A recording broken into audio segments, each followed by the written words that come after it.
بیت الحرام.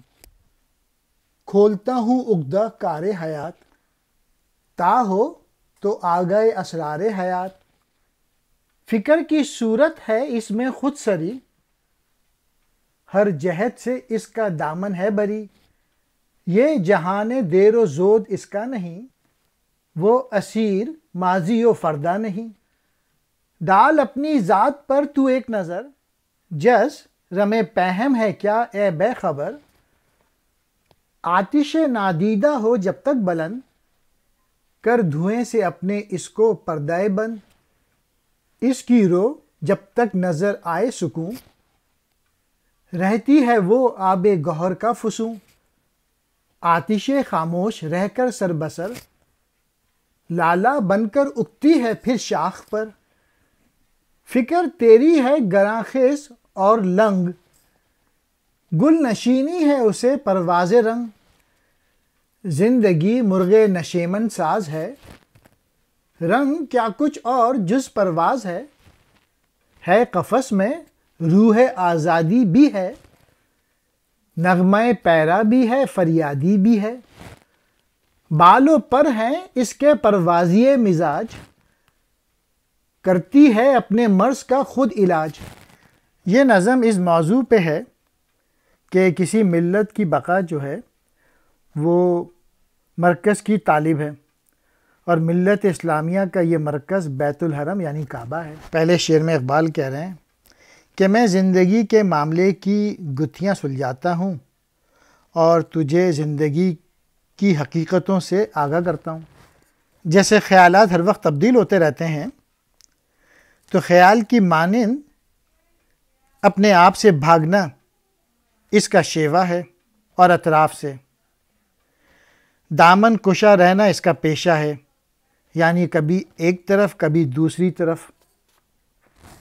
تیسرے شعر میں اقبال کہہ رہے ہیں کہ اس دنیا میں جس میں جلدی یا دیر یعنی وقت کا سلسلہ ہے، وہ حیات یا زندگی کس طرف آتی ہے، یعنی کس طرف عمل پیدا ہوتی ہے، اور اس کا وقت ماضی اور مستقبل کس طرح پیدا کرتا ہے.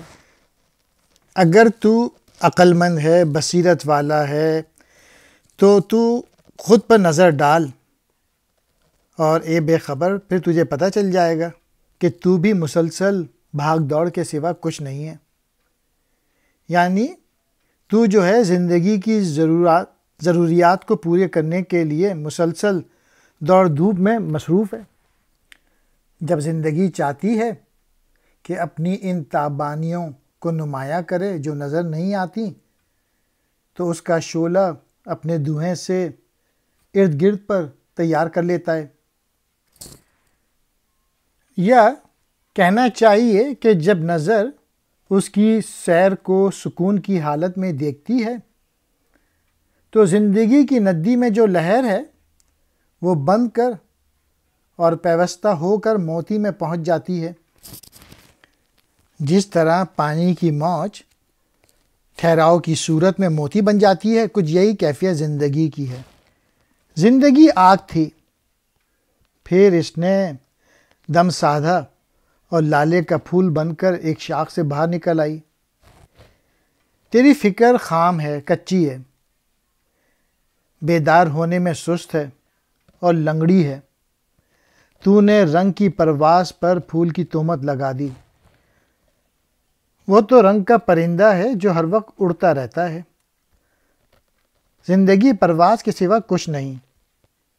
زندگی عاجزی اور بے چارگی کی حالت میں قید بھی ہوتی ہے، ساتھ ہی آزاد بھی.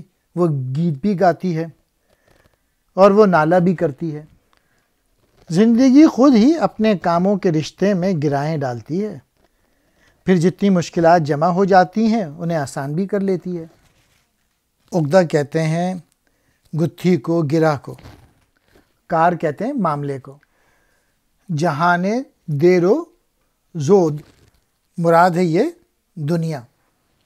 ماضی و فردہ آنے والا کل اور گزرا ہوا کل، مستقبل اور ماضی. رم پہم مسلسل بھاگ دوڑ. گراں خیز کہتے ہیں کاہل سست، لنگ کہتے ہیں لنگڑی کو۔